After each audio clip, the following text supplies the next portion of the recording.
Today I sat outside, ate breakfast, and I didn't think about the grind, the hustle, or any other dance craze repurposed as American capitalist propaganda, and it was nice. It was nice. Hello, I am so glad that you could be here today. My name is Rich, the channel is called New Memphis, and as of late I've been struggling with purpose. You know, I always wanted to be profound. You know, I always wanted people to read a collection of my thoughts the way that I read Marcus Aurelius, or look through my bundle of essays the way that I read Ray Bradbury's essays now. And yes, I know print media isn't exactly a lucrative business option at the best of times, but even with that in mind, God, it's hard.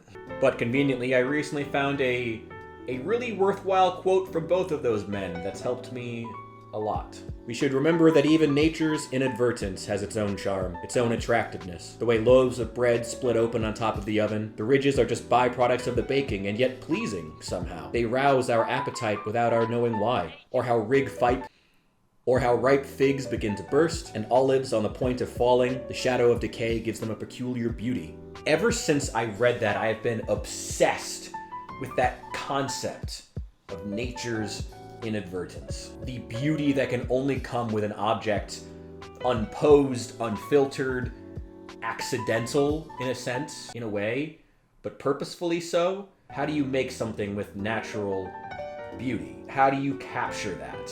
How do you capture making a world feel like a world because it's almost too real? That sense in which you say something can't be real because it's too perfect, and at the same it is too imperfect to not be real, because why would you create something that is that level of imperfect? And that's the sweet spot right there. And so I've been racking my brain, like, how do I, if I'm writing a sci-fi novel or a coming-of-age story, how do I capture that natural, authentic, unposed beauty of life in a story? And how do I do that in everything that I do? How do I do that in everything that I try? How do you do that with whatever the hell you like? I don't know. And the answer is so simple that it's actually disappointing. Like, I'm kind of mad about it. An athlete may run 10,000 miles to prepare for 100 yards. Quantity gives experience. From experience alone, quality can come. All arts, big and small, are the elimination of waste motion in favor of the concise declaration. The artist learns what to leave out.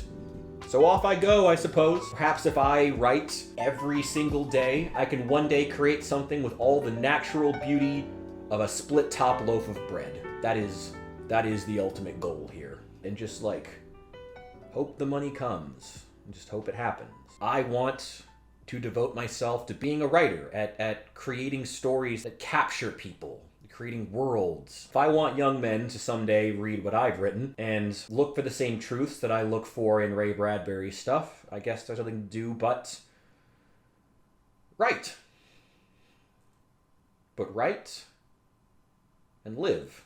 Genuinely identify what it is that you want to be the best at. Be honest with yourself about what that takes. It's hard. But I think I'm getting there. I'm certainly a good writer, but I'm going to be the best. Anyway, I hope this small diversion was worth it. I'm gonna have a longer, in-depth video, but I wanted to touch on some stuff that's been hitting me personally. So I hope you guys have enjoyed it. And I suppose I'll just see you in the next one.